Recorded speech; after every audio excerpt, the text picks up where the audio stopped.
Thanks for joining with me again today. Proverbs 14:29. He who is slow to wrath has great understanding, but he who is impulsive exalts folly. Proverbs 16:32. He who is slow to anger is better than the mighty. He who rules a spirit than he who takes a city. Wow. So if you can rule your spirit, control yourself, you're better than someone who can conquer a city. In Matthew 18, we read an interesting story of the king who decided to settle accounts. Verse 23 to 25, therefore the kingdom of heaven is like a certain king who wanted to settle accounts with his servants. And when he had begun to settle accounts, one who was brought to him owed him 10,000 talents. Let's call it $1 million.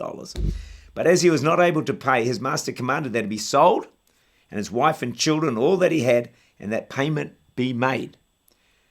So the person owes a lot of money. He's not able to pay, so the king commands the wife and the kids be sold. Matthew 18:26, the servant therefore fell down, saying, Master, have patience with me, and I'll pay you all. The debtor amazingly does not plead for mercy or forgiveness, but just ask for patience. Be patient with me. Patience is a supreme quality of love. If no patience, then there's no mercy or forgiveness. So the king is patient and the debt is forgiven. Then the story turns.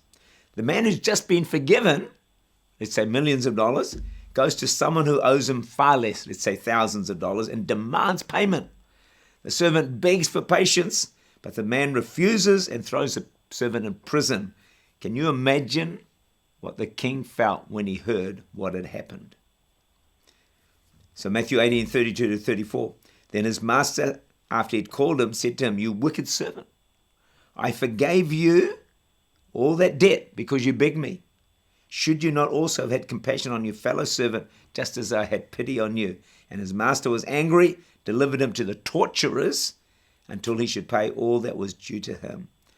The king's patience with him had made no difference in his life.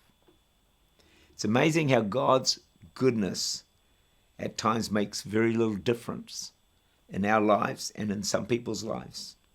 I've heard of people who have healed of serious sickness, still not serving God and still not saved. God's abundant favor and mercy does not always impact us as it should. That's the story of this servant. He was forgiven so much, but it didn't impact him enough to actually be willing to forgive others. He was given much patience, but he gave none in return.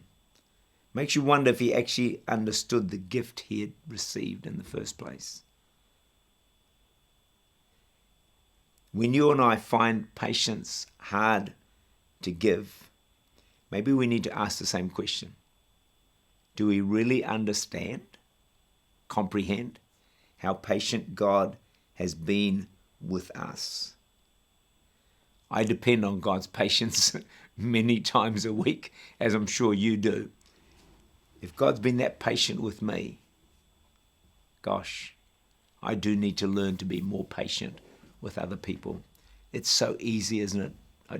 To be ticked off. I just heard of someone speaking in our staff the other day saying that they're just so ticked off with this other person.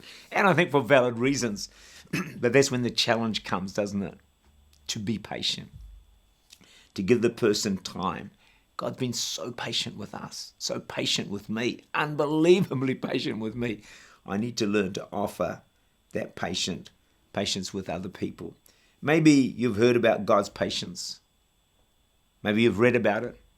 Like me, you've underlined the verses on it of God's being patient with you. But have you received his patience? Someone said the proof of your patience, the fact that you've received that patience from God, if you fully understand it, will help you to be very patient with other people. I know this is a challenging topic, but love is patient, and it's something that we all want to grow in. And so let's continue to pray and ask God to help us to be patient with others.